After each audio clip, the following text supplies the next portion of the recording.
Patunggilan. Bapak, Ibu, dan saudara-saudara Margo Gereja Kristen Jawi Wetan dimanapun saudara berada. Kali ini saya Pendeta Yuyun Purwandini yang bertugas di GKJW Jemaat Ringin Pitu masuk dalam wilayah jemaat yang termuda di Majelis Daerah Malang 1, yaitu didewasakan sejak tanggal 24 September tahun 2017.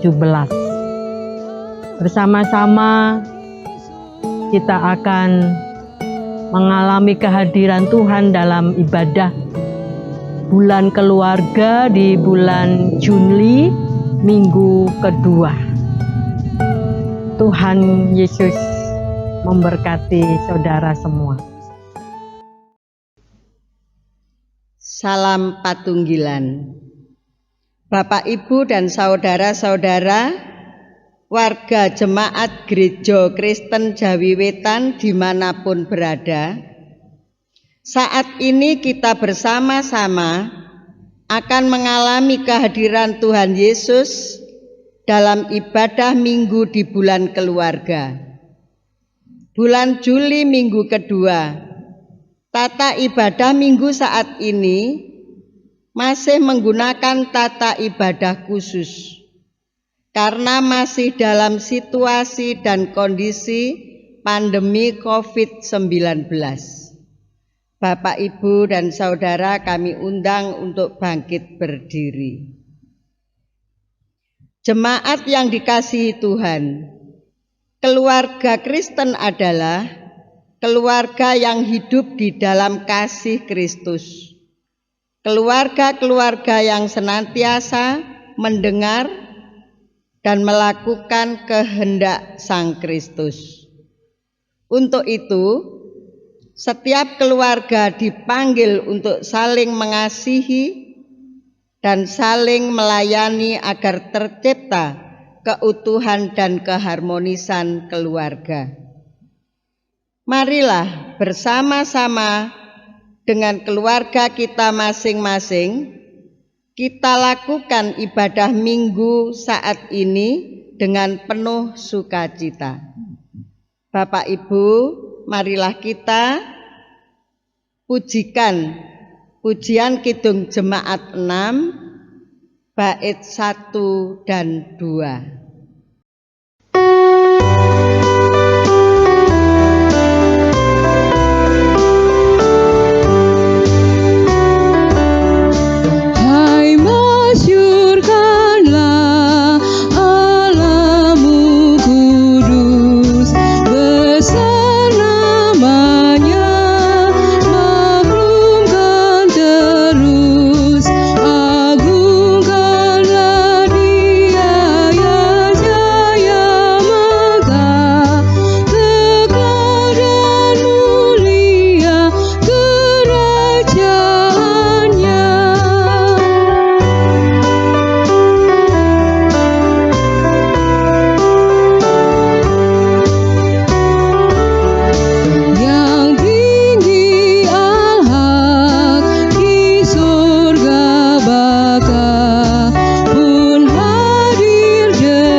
Saudara-saudara, marilah kita mulai ibadah minggu di bulan keluarga saat ini dengan kita bersama-sama mengaku di dalam hati demikian.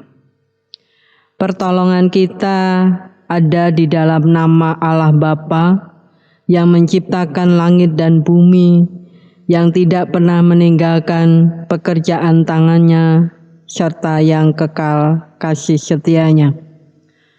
Anugerah dan damai sejahtera dari Allah Bapa dan Tuhan Yesus Kristus Sang Putra beserta dengan saudara-saudara semua. Amin. Saya persilakan untuk duduk kembali.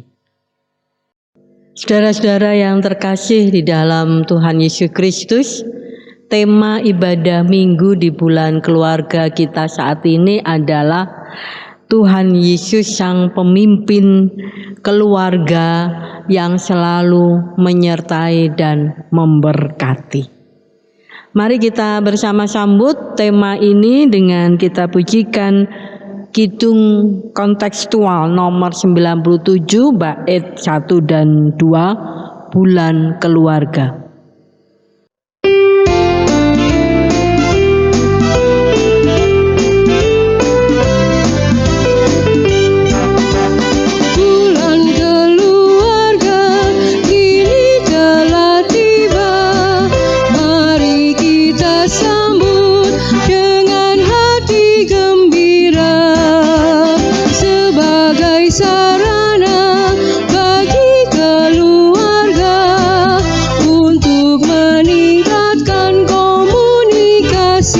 bersama, yuk kita manfaatkan bulan keluarga di gereja kita, GKJW tercinta. Mari kita ciptakan keluarga bahagia dalam kasih Tuhan Sang Kepala Gereja.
Saudara-saudara, Kisah Para Rasul pasal yang ke-8 ayat yang ke-22.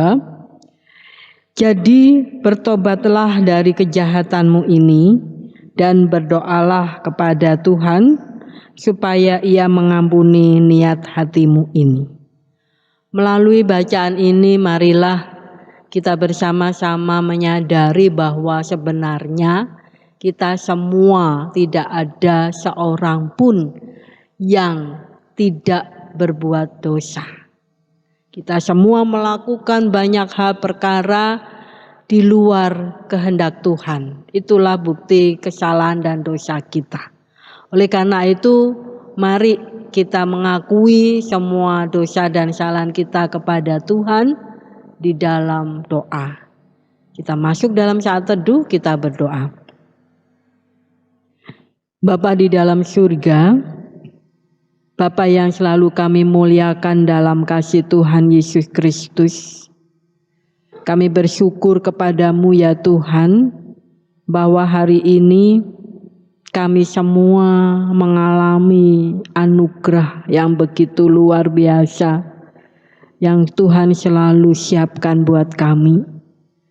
Kami semua mengalami kebaikan dan kemurahan hati Tuhan. Namun demikian kami pun juga merasa tidak pantas, tidak layak mengalami anugerah-Mu, mengingat banyak kesalahan dan dosa yang kami lakukan dalam hidup, dalam tutur kata, pikiran yang selalu curiga, yang negatif, terlebih lagi perbuatan kami, baik terhadap Tuhan terlebih kepada sesama. Tuhan, ampuni semua dosa dan kesalahan kami. Tuhan selalu membimbing kami semua dengan kuasa Roh Kudus-Mu, supaya kami mampu mempertahankan hidup dalam kekudusan dan kebenaran di hadapan Tuhan, serta selalu waspada untuk tidak mudah jatuh ke dalam kesalahan atau dosa. Bapa, kami semua siap untuk memasuki lembaran kehidupan kami yang akan datang dengan terus berupaya dan berjuang melakukan kehendak-Mu dengan penyertaan bimbingan kuasa Roh Kudus bersama kami. Terpujilah Engkau Tuhan Yesus, Allah dan Juru Selamat kami. Kami selalu berdoa dan bersyukur. Amin. Saudara-saudara, marilah kita bangkit berdiri. Kita bersama-sama memahami firman Tuhan di dalam Kolose 1 ayat 13 sampai 14 yang demikian sabdanya. Ia telah melepaskan kita dari kuasa kegelapan dan memindahkan kita ke dalam kerajaan anaknya yang kekasih. Di dalam Dia kita memiliki penebusan dosa kita, yaitu pengampunan dosa. Marilah kita sambut firman Tuhan sebagai berita anugerah hari ini dengan bersama-sama kita pujikan nama Tuhan melalui Kidung Jemaat nomor 383 bait yang pertama, sungguh indah kabar mulia.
Persilakan untuk duduk kembali.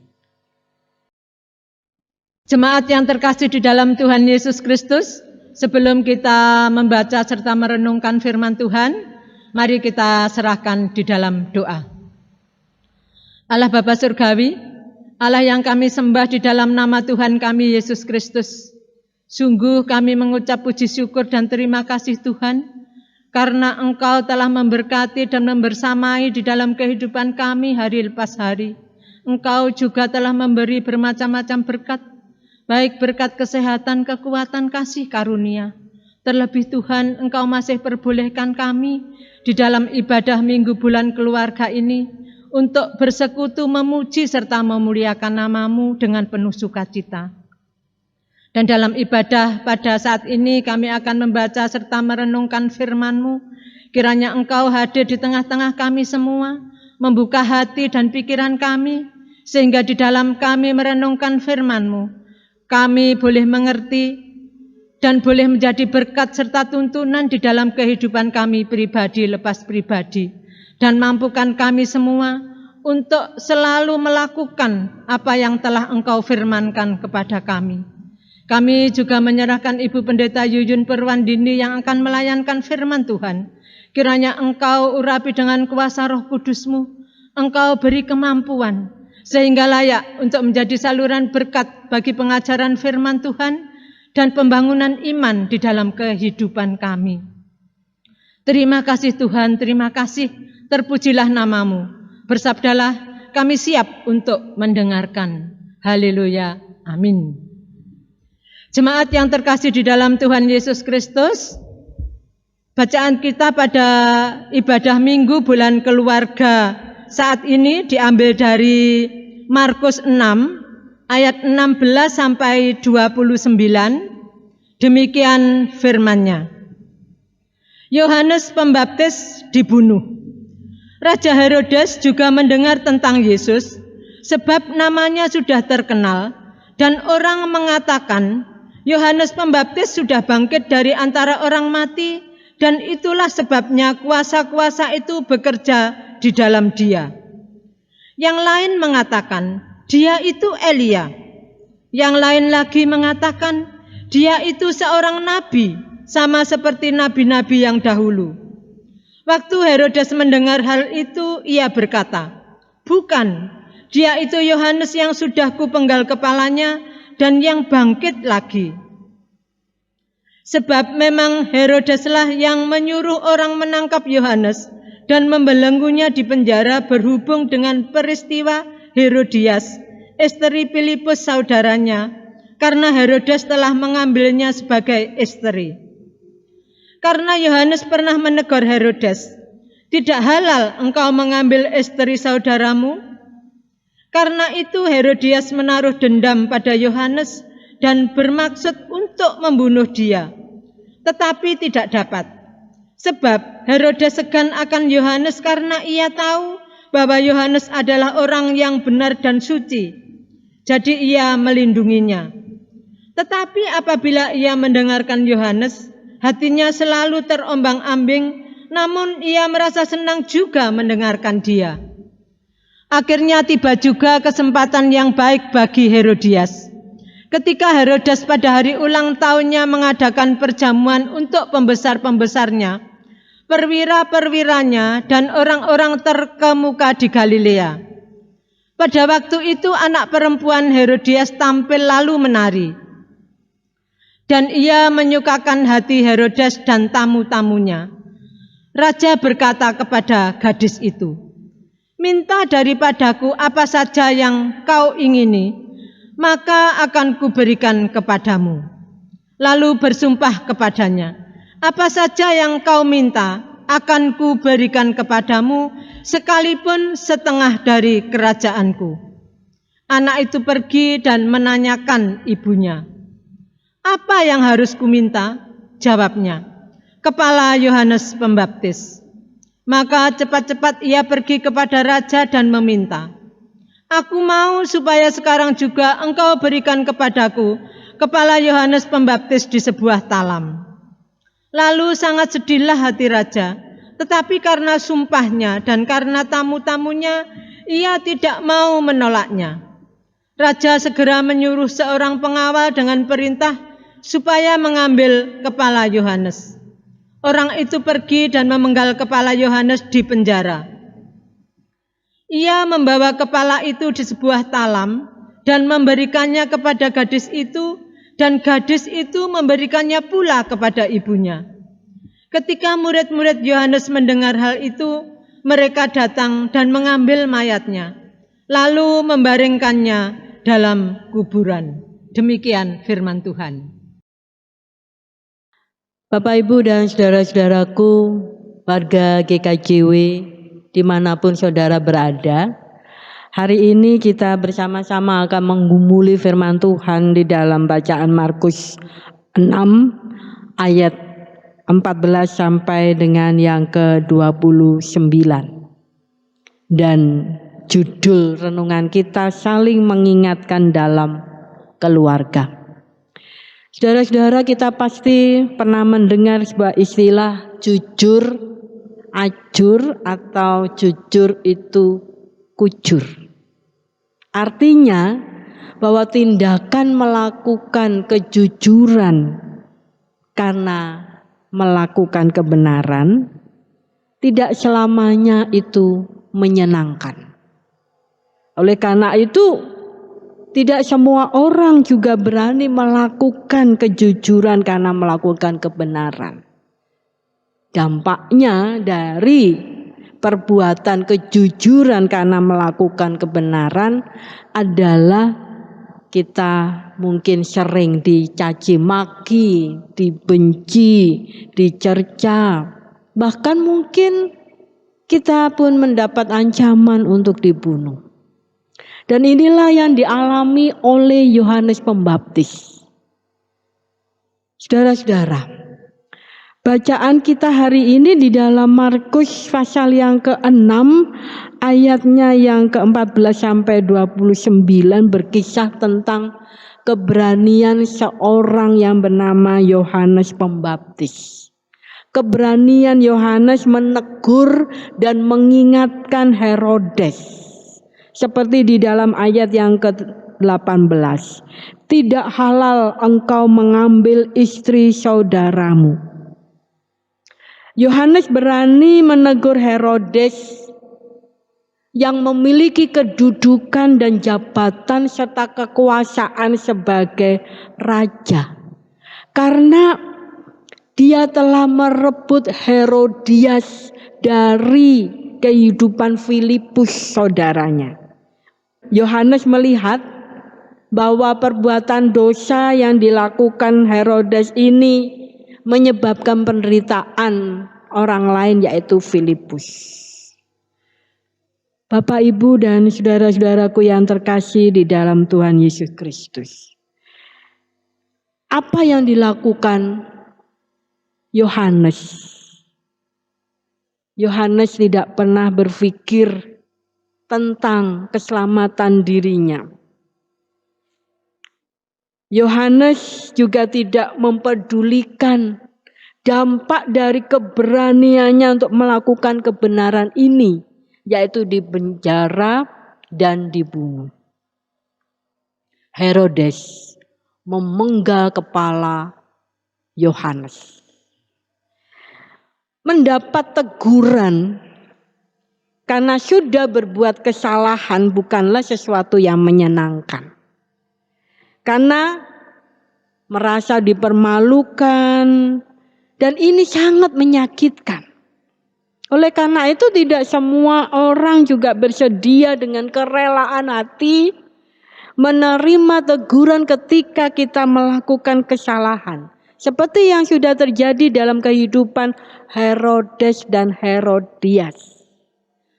Ada amarah, ada kebencian, bahkan juga ada rasa dendam kesumat terhadap Yohanes. Sehingga membuahkan sikap ingin membunuh Yohanes. Namun demikian Bapak, Ibu, dan saudara-saudara, kita melihat terlebih dahulu latar belakang mengapa sampai terjadi Herodes tega membunuh Yohanes, memenggal kepala Yohanes. Ternyata ini bukan sekedar didorong oleh nafsu amarah, bukan hanya didorong perasaan sakit hati yang akhirnya melahirkan perbuatan keji terhadap Yohanes, memenjarakan, kemudian memenggal kepala Yohanes. Kita lihat di dalam ayat 22 sampai 25. Ketika pertanyaan yang disampaikan oleh anak perempuannya, apa yang harus ku minta Atas usulan Herodias, ibu menjawab pertanyaan ini hingga Herodes sedih hati mengambil sebuah keputusan memenggal kepala Yohanes menuruti permintaan anak perempuannya dan sekaligus Herodias. Saudara-saudaraku yang terkasih dalam Tuhan Yesus Kristus, apa yang bisa kita dapatkan untuk merefleksikan dan merenungkan bacaan kita hari ini? Ada dua hal penting yang bisa kita dapatkan dan yang harus kita perhatikan. Yang pertama, bahwa setiap kita, setiap orang itu sebenarnya dipakai oleh Tuhan untuk menegur atau mengingatkan sesama ketika jatuh dalam kesalahan. Demi kebaikan sesama agar mau menyadari kesalahannya, kemudian kembali hidup dalam damai sejahtera. Bebas dari beban berat karena dosa yang sudah dilakukan. Tapi memang tidak semua orang mau ditegur, apalagi menegur. Karena merasa dipermalukan, apalagi bertindak menegur. Tidak semua orang bisa siap untuk menghadapi risiko dari sikap menegur atau ditegur. Dibenci, dimusuhi, disingkirkan. Apalagi sampai mendapat ancaman pembunuhan seperti yang dialami Yohanes. Allah menghendaki semua orang mengalami hidup dalam kegembiraan, hidup dalam sukacita, dan selalu mampu bersyukur. Bebas dari kuasa dosa. Nah, oleh karena itu Allah rela mengorbankan anaknya yang tunggal. Tuhan Yesus rela berkorban menderita dalam hidupnya sampai dia mati disalib supaya semua orang bebas dari kuasa dosa. Sehingga semua orang percaya beroleh hidup yang kekal, dan yang terpenting hidup dalam damai sejahtera lahir maupun batin. Nah, bertolak dari kehendak Allah inilah maka Yohanes memberanikan diri untuk menyapa, mengingatkan dan menegur Herodes selaku raja yang sudah memiliki kekuasaan. Agar Herodes mau menyadari kesalahannya yang menyebabkan penderitaan orang lain, yaitu Filipus. Yohanes rela menderita, bahkan dia sudah siap menghadapi risiko dengan keberaniannya melakukan kebenaran agar hidup Herodes dan Herodias ini mampu mengalami berkat Tuhan. Bukan sebuah kutukan dari dosa yang dilakukan. Itu yang pertama. Yang kedua, akibat pikiran yang sudah dikuasai oleh amarah, benci, dendam, ketika menerima teguran dari Yohanes, maka Herodes dan Herodias melibatkan anaknya untuk melampiaskan perasaan marah penuh dendam kesumat kepada Yohanes, seperti yang bisa kita lihat ayat 22 sampai 24. Bapak, Ibu dan saudara-saudaraku yang terkasih, banyak keluarga Kristen yang hancur, berantakan karena mereka tidak bisa bertahan dalam badai yang sering menyapanya, hanya karena ketidakmampuan mengatasi masalah keluarga dalam terang kasih dan kehendak Allah. Yang sering terjadi adalah mengungkapkan perasaan jengkel, pikiran buruk, negatif, jahat kepada anggota keluarga yang lain, terhadap suami atau istri atau anak, orang tua atau anggota keluarga yang lain, hingga akhirnya bukannya masalah ini selesai menemukan solusi, malah semakin menambah beban berat hidup dalam hati dan pikiran akibat dosa. Karena kesalahan yang dilakukan yaitu tidak bisa menerima teguran dan juga tidak mau menegur. Saudara-saudara, saat ini kita semua berada dalam suasana bulan keluarga, di mana temanya adalah Yesus Kristus sang pemimpin keluarga yang selalu menyertai dan memberkati kita. Marilah kita semua selalu menyadari akan kehadiran Tuhan Yesus dalam keluarga kita sebagai seorang pemimpin yang selalu menyertai dan memberkati keluarga kita. Dan keluarga kita bersama-sama akan mengalami hidup dalam damai sejahtera Allah, lahir maupun batin. Karena masing-masing kita semua pribadi-pribadi yang mau ditegur dan mau menegur. Kita juga bebas dari rasa cemburu, marah, benci, dan senantiasa mengalami kesukacitaan karena bebas dari rasa takut, cemas, apalagi khawatir bila harus berhadapan dengan sikap menegur dan ditegur. Saling mengingatkan dalam keluarga. Inilah yang harus kita lakukan dalam keluarga kita masing-masing. Agar keluarga kita benar-benar bisa mengalami kebahagiaan yang berasal dari cinta kasih Allah. Tuhan memberkati. Amin. Mari kita masuk dalam saat teduh.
Jemaat yang dikasihi oleh Tuhan,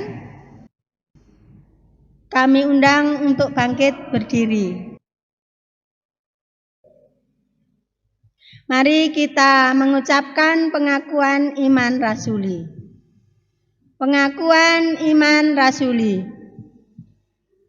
Aku percaya kepada Allah Bapa yang Maha Kuasa, Khalik langit dan bumi, dan kepada Yesus Kristus, Anaknya yang tunggal, Tuhan kita, yang dikandung daripada Roh Kudus, lahir dari anak darah Maria, yang menderita di bawah pemerintahan Pontius Pilatus, disalibkan, mati dan dikuburkan, turun ke dalam kerajaan maut. Pada hari yang ketiga, bangkit pula dari antara orang mati, naik ke surga, duduk di sebelah kanan Allah Bapa yang Maha Kuasa, dan akan datang dari sana untuk menghakimi orang yang hidup dan yang mati.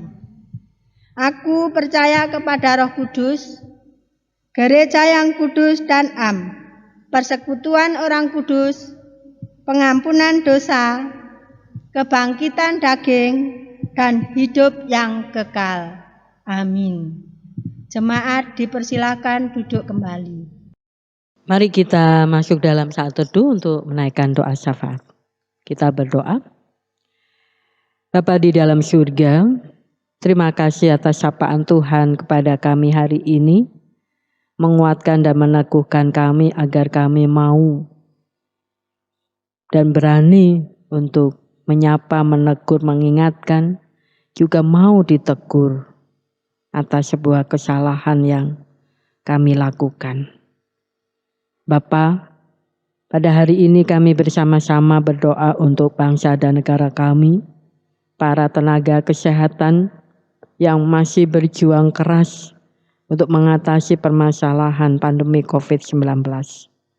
Tuhan memberikan mereka kekuatan dan kesehatan serta semangat agar hidup mereka benar-benar dialami sebagai hidup yang penuh dengan anugerah-Mu. Tuhan, kami juga berdoa untuk kehidupan gereja-gereja Tuhan dimanapun mereka berada. Engkau memberkati majelis agung, majelis daerah, majelis jemaat di dalam upaya untuk memperlakukan kehidupan dalam kerajaan Allah. Tuhan menguatkan dan memberkati semua hamba-hamba-Mu tanpa terkecuali, kekuatan, kesehatan, dan semangat untuk bersama-sama melayani dalam dunia ini di bumi Jawa Timur. Engkau juga memberkati para penatua diaken, pengurus komisi yang ada, dan tim multimedia, Satgas COVID-19, dimanapun mereka berada, juga koster. Tuhan memberkati dan selalu memberikan mereka hidup dalam damai sejahtera Tuhan. Kami juga berdoa untuk setiap warga jemaat dimanapun mereka berada. Tuhan juga memberkati pekerjaan mereka, sehingga pekerjaan yang ditekuni dapat mencukupkan kebutuhan hidup setiap hari. Tak lupa anak-anak kami yang berjuang keras mendapatkan pendidikan. Kiranya Tuhan juga memberkati, memberi mereka pintar, sehat, dan kuat. Masa depan mereka sepenuhnya Tuhan yang mengatur dan menata menjadi masa depan yang cerah. Tuhan Yesus, kami juga berdoa untuk setiap umat Tuhan yang hari ini sedang menderita sakit, yang sudah adiuswo dan mengalami sakit karena kelemahan iman. Tuhan memberkati mereka satu persatu. Tuhan menyembuhkan mereka, meneguhkan hati mereka, dan menyehatkan badan mereka. Biarlah mereka semua mengalami cinta kasih-Mu, dan mereka akhirnya mampu bersyukur dalam segala perkara kehidupan, karena Tuhan tidak pernah jauh dari kehidupan mereka. Terima kasih Tuhan. Demikian serangkaian doa syafaat kami yang senantiasa kami pinta di dalam nama Tuhan kami Yesus Kristus yang sudah mengajar kami berdoa Bapa kami yang akan kami nyanyikan.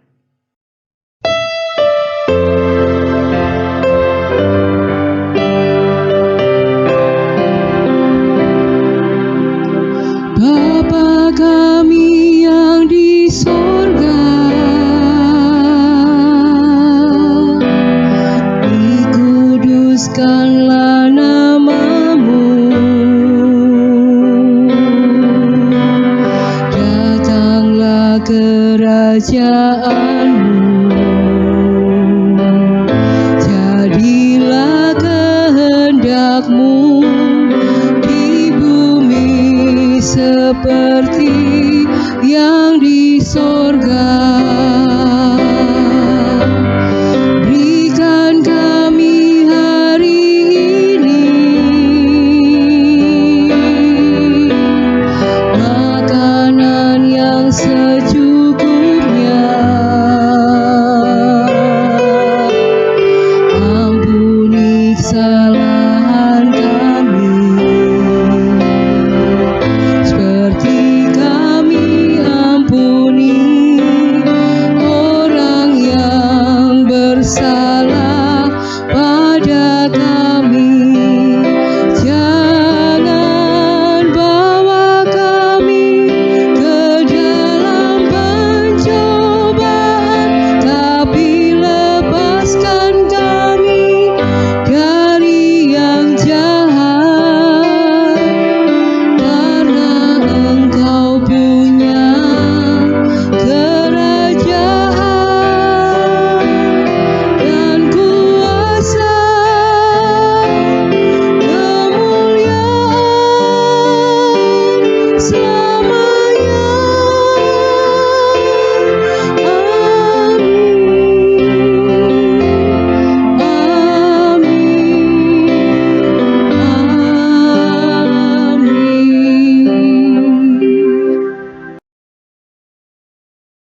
Bapak, Ibu, dan saudara semua, Tuhan selalu memberikan berkat dan karunia-Nya kepada setiap keluarga dan pribadi kita. Karena itu, mari kita memberikan persembahan yang terbaik bagi Tuhan dengan didasari firman Tuhan yang diambil dari kitab Roma pasal 12 ayatnya yang pertama. Demikian firman Tuhan. Karena itu, saudara-saudara, demi kemurahan Allah, aku menasihatkan kamu supaya kamu mempersembahkan tubuhmu sebagai persembahan yang hidup, yang kudus, dan yang berkenan kepada Allah. Itu adalah ibadahmu yang sejati. Dalam kita mengumpulkan persembahan, kita iringi dengan menaikkan pujian dari Kidung Jemaat 393, baitnya yang pertama dan yang kedua. Tuhan betapa banyaknya.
Bapak, Ibu, Saudara, saya undang untuk bangkit berdiri. Mari kita bersama-sama menyerahkan persembahan yang telah terkumpul di dalam doa. Puji dan syukur kami naikkan kehadirat-Mu, Allah dan Bapa yang kami kenal, yang kami sembah di dalam nama Tuhan Yesus Kristus. Kami sungguh mengucap syukur ya Tuhan, jika di tengah-tengah kami membangun ibadah pada saat ini, Engkau memberi kami kesempatan untuk mengumpulkan persembahan sebagai ungkapan syukur kami. Kiranya Engkau memberkati, Engkau mengubahkan benda yang mati ini boleh menjadi sarana yang hidup untuk kemuliaan nama Tuhan. Adapun mereka yang dipercaya, yang ditunjuk untuk mengelola dana ini, Engkau memberi hikmat supaya dalam pengelolaannya sungguh seturut dengan kehendak Tuhan. Juga bagi setiap kami umat Tuhan yang telah mengumpulkan persembahan dengan tulus ikhlas, Engkau memberkati berlipat kali ganda. Kami percaya saat kami menyerahkan persembahan, mengumpulkan yang terbaik bagi Tuhan, maka kami tidak pernah rugi, namun sebaliknya kami boleh diberkati. Dalam nama Yesus kami berdoa. Amin. Saudara-saudara, marilah kita akhiri ibadah kita hari ini dan saya ajak kita semua untuk bangkit berdiri. Kita undur dari hadirat Tuhan, kita kembali menjalani kehidupan keluarga dalam terang kasih Tuhan. Dan marilah kita senantiasa menjadikan Tuhan Yesus Kristus sebagai pemimpin dalam keluarga kita. Percayalah bahwa kasih, penyertaan, dan berkat-berkat Tuhan senantiasa ada pada keluarga kita masing-masing. Kita pujikan bersama Kidung Jemaat nomor 370, bait yang pertama, ku mau berjalan dengan juru selamatku.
Terimalah berkat Tuhan melalui hamba-Nya. Kasih karunia dan damai sejahtera dari Tuhan Allah senantiasa ada pada saudara-saudara. Keselamatan dan kedamaian dari Tuhan Yesus Kristus menyertai saudara-saudara. Hikmat dan pertolongan dari Roh Kudus tercurah pada saudara dan keluarga saudara hari ini sampai selama-lamanya. Amin.